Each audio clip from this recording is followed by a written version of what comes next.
ఇప్పుడు హైదరాబాద్లో ఒకే ఒక ఆందోళన, ఇటు రియల్ ఎస్టేట్లో ఇటు ఐటీ ఉద్యోగుల్లో.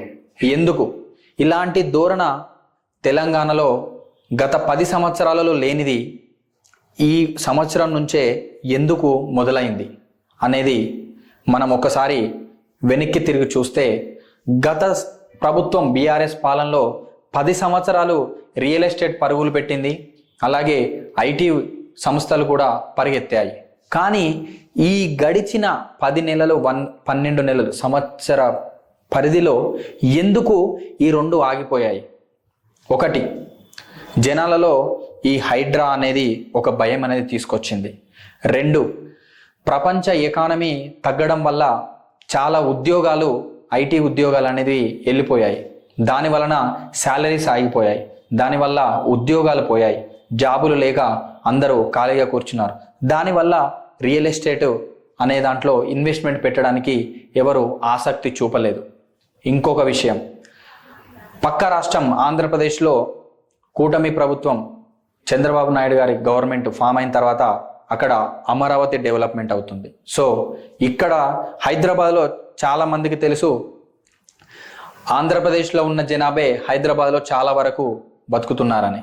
సో ఇప్పుడు అక్కడ ఇన్వెస్ట్మెంట్ పెట్టడానికి ఇక్కడ రియల్ ఎస్టేట్ని మర్చిపోయి అక్కడికి వెళ్తున్నారు, అమరావతి డెవలప్మెంట్ అవుతుందన్న ఒక ధోరణిలో. సో ఇన్ని కారణాలు ఉన్నాయి.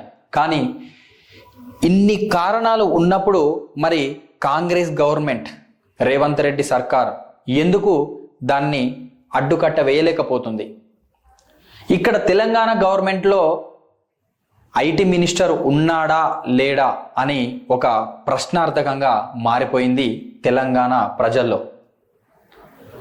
అమెరికాకు వెళ్తున్నారు, ఆస్ట్రేలియాకు వెళ్తున్నారు, ఎంఓఏలు పట్టుకొస్తున్నారు, పెట్టుబడులు తెస్తున్నారు అని అంటున్నారు. కానీ ఉద్యోగాలు ఎక్కడా అనే ఒక క్వశ్చన్ మాత్రం ఖచ్చితంగా జనాల నుంచి వస్తుంది.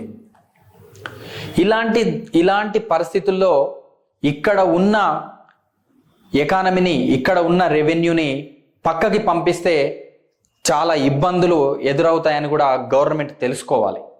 కానీ ఆ ధోరణిలో వెళ్ళడం లేదు.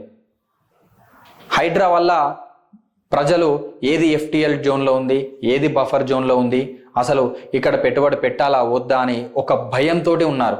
అసలు వాళ్ళు ఉన్న ఇల్లులను కాపాడుకోవడానికే టైం సరిపోవట్లేదు.